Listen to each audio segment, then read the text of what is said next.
Good morning, everyone. It's Joker, and today we are back with another slime video. And we're about to end the normal battles before I even start boss battles. But normal battle 3 for this video, and this is a light team, light magic, which just like normal battle 2, if you had Warrior's Mind, you were set. If you have the Frieren team, you're pretty set for normal 3. And it's been that way ever since they pretty much came out, because I think they've always had most of the time had a light stage and Jubilees lately. So most players shouldn't have difficulty if you're around for Frieren. I'm sorry in advance for the people who are not around. But first off, disclaimers. Your results are going to vary because you either have the Frieren team or you don't. You have the options that I'm going to present to you or you don't. But just try and use that as a guide. I'll kind of talk you through it. But you're going to have to make some substitutions based on your own boxes and use your thinking cap, which gacha players I know love to use. So that's disclaimer number 1. Disclaimer number 2 is that these are the units I use for protection gauge, and these are the ones I use for skill points. And disclaimer number 3 is please go into your town of Tempest and optimize your light building so FERN or Frieren or whoever, or Rebrew, can get as much damage as possible. But looking at the actual stage itself, it is a single target fight. The starting hand is now 4 greens and a special convert, and this Orc General is fairly tanky, 876,000 HP. He's got defense and guard. He's got crit resistance for 5 turns. He can poison you, so if you're trying to get a max score, you gotta avoid the poison. And the turn bonus ends at turn 5. So if you get a turn 6, you're going to lose some points. But you can still go to turn 5 and still get your max turn score. And if that's what you have to do in order to ensure that you do enough damage, then so be it. If you're doing that, you're probably not going for a max score team anyways, in which case your poison and your damage taken really doesn't make that much of a difference. But with that said, let's jump in. Alright, max score for normal 3 is going to be the Frieren team plus Velzard plus Blanc. I mean, this has been the go-to for normal 3 almost the entire way through, because you can stun with Velzard turn 1 and then he'll never do anything to you, and then FERN will do massive amounts of damage. It is what it is. You don't need to bring Raphael. You can just bring a different triple orb stealer. It's really up to you. In fact, I may change it out. I don't remember the run if I do remove Raphael or not. But between FERN and Frieren and Himmel and Blanc and the Frostbite, like, we're gonna do the 5 million damage cap very, very easily. It's just, you can't take any damage, you can't be poisoned. Alright, turn 1. Starting hand of greens, I mean, not great, because we're running an orange team, but not really that big of a deal. Go ahead and stun with Frostbite, that way he just doesn't do anything to you. And then we'll send the 4 greens, and we're gonna pray that we get a good hand to steal on turn 2. And we do get 3 Frieren orbs. Fantastic. So, Blanc buff, 40 skill points. Excellent. We'll bring in Raphael for Frieren and steal those, and they'll turn to oranges, or they just won't if you're bringing a different triple orb stealer. And then we'll stun again. And hopefully you can get close to, or you just get, the FERN EX ult. And even if you don't get it, you still have next turn that you can try and get it as well, in the event that you're not running an orange converter on their orb steal. But we do get, I think, close to her EX ult here, because it wasn't a full hand of oranges. No, we do get it, never mind. But even turn 3, you can go to turn 5, and you'll still be okay. It's just that you do need to stun here again. And I do want to hold on to that Blanc buff, so we can't really do anything else here, except send her away. And if you do have the EX ult, fantastic. If you don't, you might be in a bit of a pickle as far as damage. You might have to go to turn 5. But you can, again, still keep him stunned. And as long as you do it by turn 5, like you nuke on turn 5, you'll get max turn bonus. And you still won't take any damage, because he hasn't hit you the entire time. And if you want to bring a different stun character, you're going to lose out on some damage, yeah. But if you're going to go deeper into the turns, then that just gives you more stacks and more points to pull from. And you don't need Velzard. You can use Octogram Guy and still be okay. But here on turn 4, we've got everything that we need to do. So we've got the ult and the synergy rate with Frieren. We've got the EX ult and ult down with FERN. We used the 20 skill points from Blanc and used her damage buff as well. We've got one more stack of Himmel, and now FERN will nuke, and she'll do 5 million damage. And that'll be it. And that was super duper difficult. Yeah, 5.8. And we still could have gone an extra turn in case you needed more points for another buff. Like, we could have used FERN's other buff if we had gone another turn. And we could have just stockpiled something, but we didn't need to, because I was confident that we were going to do damage cap anyways. So it's very, very simple. Keep his bitch ass stunned, get an EX ult, get some skill points, nuke his ass. End of day.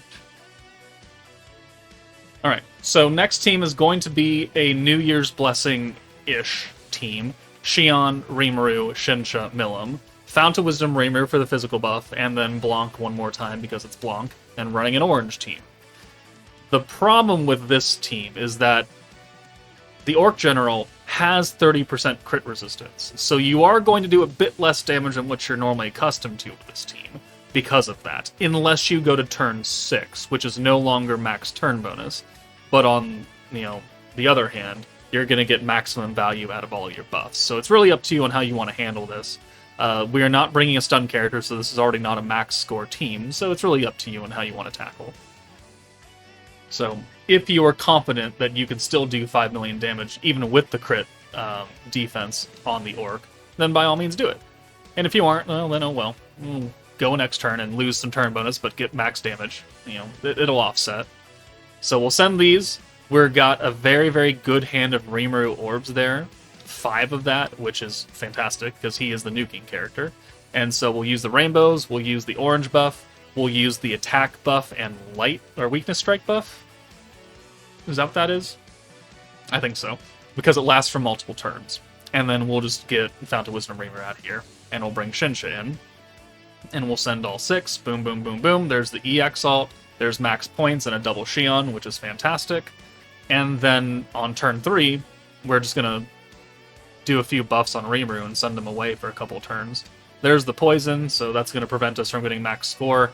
Not a big deal with this team setup. And now Rimuru, because he is unbound at level 120, he's going to do a bit more damage than what maybe yours does. But we'll use the free alt swap to guarantee that's an orange. And then we can use the Fount of Wisdom Rimuru buff and hold on to that. He is skill fused, so it's giving, I think, 80% now. And then Rimuru is holding on to the Blanc buff and the Fount of Wisdom Rimuru buff and his own personal buff, which means that on turn 4, all we really need to use is the Milim and the Shinsha buff, which is like 95 points. So we're definitely going to have that here with the buffed up oranges. The only thing is, again, he does have crit defense.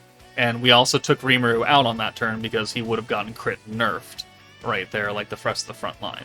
So, important to avoid that if you're trying to use this. But let's bring Shinsha and Milim in, we'll use their 2 buffs, and then we'll go ahead and nuke. We already have the Xion buff active, but we're just going to use it again. That way we can get a bit extra damage here on the Orc. 1, 2... actually, let's just send the 1, never mind. 135k, we could have sent a couple more, but we do 5.2 million. And again, like if your Rimuru's not unbound with good gear, he probably won't do that much, so it might be better off to wait until turn 6. And you'll lose, I think, you'll go into like 45 or 50k turn bonus, but in exchange, you'll probably hit the weakness damage cap, which is going to make up for that kind of lost score. So you should still be looking pretty good overall. Alright, the next team is a bit of a weird mishmash of things. We're going to use the new Protector Rimuru from the Tales of collab. We've got Xion here as well from the collab for the crit buff. Again, please keep in mind that the Orc has crit resistance. But then we're going to nuke with Bride Xion. She's light, she's magic, she has a personal buff. Half of it won't be useful because we're already getting crit damage from Xion, but whatever. Blanc is here again. We've brought free-to-play Cleash from Antagonist because she does 2 things. She makes orange orbs, and she can alt-swap a light character, which our nuking character is light. So it'll work out pretty well. And then we've got Visions of Coleus Violet for the orange buff. So, like, you see the vision here? Does it truly make a whole lot of sense? Details, but you can at least get an okay score with this team. It's just not going to be super great. So turn 1, we're really not going to do anything. We're just going to send the 4 greens, or maybe even 3 greens. We just need to ensure that turn 2 we get 6 with Shuna. That's the most important thing. So we do just send 3 greens here, and we do get that guaranteed 3rd orb for Shuna, which is great. So let's go ahead and yoink all those. And I mean, we don't have to use the orange buff here because there is only 1 orange orb to have, but if you do use it, you could either send the 6, but we're so close to the EX alt that we're just going to use Klish's orb change, convert 2 of them, and now we are guaranteed the EX alt, plus a few extra points because the oranges are buffed. So there's an easy EX alt for Shuna, which is the most important thing. And now it's really up to you what you want to do. Do you want to nuke on turn 4, turn 5, turn 6, when he doesn't have crit damage anymore? With this video, this clip, I do nuke on turn 5, which probably ends up being a mistake.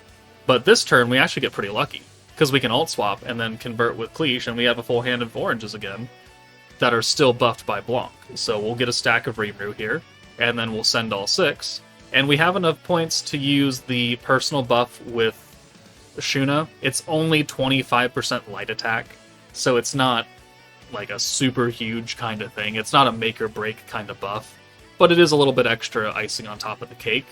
Unfortunately, I forget about it, and I let it fall off, because I leave her up front this turn. And we also have a crit nerf now, which is doubly unfortunate. So we definitely did misplay this run, but it can still work for you. So here, that's a lot of orbs. Let's alt swap and steal again into 6. That way we don't have to worry about anything. It is just continually 6 orbs, 6 orbs, 6 orbs. I should have reapplied the personal buff from Shuna here, because it is going to fall off this turn, and I don't have enough to reuse it next turn. But we're on turn 5. This is the last turn that we're going to get max turn bonus, if that's what you're shooting for. But he still does have the crit damage, or the crit defense. So we're going to do a little bit less damage here than what you would want to do. So if you're going to run this team, or some semblance of this team, I would just nuke on turn 6, and make sure you do maximum damage. So it is what it is. And, if we get unlucky, we're not going to crit at all, because of that crit nerf he put on. But we have the Blanc buff, we've got the crit buff, we've got the magic buff, we've got another stack of Rimuru. Okay, we've got 5 orbs for Blanc. We might as well send him and just cut his HP down a bit, because we are buffed by quite a bit. Yeah, 20k, 10k, whatever. And then Shuna's EX alt does just about 2 million damage. So if we had the extra light buff, we had nuked on turn 6 instead of turn 5, she would have done about 2.4 million, which still isn't damage cap, but it is an okay score if you're running a team that is a little bit underpowered. So that is certainly an option for you if you want to use it. Or you could just use Himmel, and that would probably make your life a little bit easier, but you'll lose a bit of damage. And the final team I have for you today is a very, very sad Goddess of Destiny team. It's like the 4th or 5th EX meta ever to come out, and it's very underpowered, like immensely underpowered at this point in the game. But we are, again, going to use Shuna as our nuking character. Now she's going to get the damage buff from Protector Mirin, who's also giving guaranteed crits, and the follow-up orbs, which I guess is cool. We've got Traya, we've got Rain, we've got Sokka, we've got Divine General Diablo, who's our biggest damage buffing character on this entire friggin' team. And it's going to be horrific damage. It's not going to be very good, but if this is the extent of your light team because you missed out on Frieren, you don't have some of the other premium support characters and everything, and even if you don't have Diablo, then you're, still use this team, but bring a different support. Bring a, Visions of Coleus Violet or someone else, I don't know. Anybody will work. Well, maybe not the Masked Hero, because you're already getting crits, but this is a very sad team build, and it's not going to do a lot of damage, but if all you need to do is use a team and get a score, then it will certainly get you a score. So turn 1, we can orb change with Traya and use the green buff from Diablo, because it does cost nothing. And then turn 2, as long as you can get 3 orbs for Shuna, then you're looking good, because you can steal, you could use the personal buff, and then you could use the future hand buff, so that we can guarantee next turn will be full greens. And yeah. Or no, we use something else. Sorry. We use the green buff from Rain, actually. So, I mean, regardless, we have the EX ult for Shuna. That's the most important thing. And the follow-up orbs will do some chip damage to the orc. It's fun. Fun to see that little gimmick going on. But, I mean, we're ready to store some buffs. He still has a whole butt ton of HP. So let's store the Soka buff, let's store the Rain buff. Soka is not skill fused. We want to use the Rain buff now because in the first 3 turns it is 40% magic buff instead of 20 at turn 4 and beyond. So we really, really want to use that early. And then the 20% magic resistance down, we can just reuse that in a future turn because it's not that expensive of a skill, and we don't really have that many other skill points to use on this team except for Diablo. And we're going to go until, I believe, turn 6 with this team. So the next couple of turns is pretty much just a giveaway. Like, just try and build up some points and enough to nuke and wait for his defenses to leave. And that's it. So you're going to burn out turn 3, you're going to burn out turn 4. If you can orb change here and there, then fantastic. The Rain buff should still be active for this turn, and here we can full convert, and we'll send everything. We'll use the green buff again to ensure we get lots of points back and protection gauge. And yeah, we're capped out. We got a double Mirren, not that it means anything, because activating Mirren twice doesn't do anything for you. But turn 5 is the last turn where you're going to get max turn bonus, and we're just going to say, fuck it, and not worry about it. And we'll wait until turn 6 when the crit debuff leaves, or when the crit defense leaves, and when his normal debuff, defensive buff leaves. And then we'll nuke with Shuna, who is still holding those max power buffs in the back. And now we have more than enough skill points to use Diablo, and then reuse Rain to get that extra 20% magic resistance down debuff, because every little bit helps with this team. And so now we'll go ahead and nuke. Once we bring Rain in and use her skill, we can bring her in for Diablo or something, it really doesn't matter. Or Soka, whatever works. We've got plenty of points. So there we go. We're full power, as much as we can be, and nuking with Shuna gives us 1.3 million. So it's not the best score, but it is a score. And if that's what you need to do, then that's what you need to do, and then you can do something else with your day and not worry about it. But that's going to do it for Normal Battle 3, and all the normal battles at this point. If you used a different team that was a wildly different team build than what I've shown here today, please put it down in the comments, that way other people can see it and they could try and use it. But that's it from me. Take it easy, and tomorrow will be boss battles.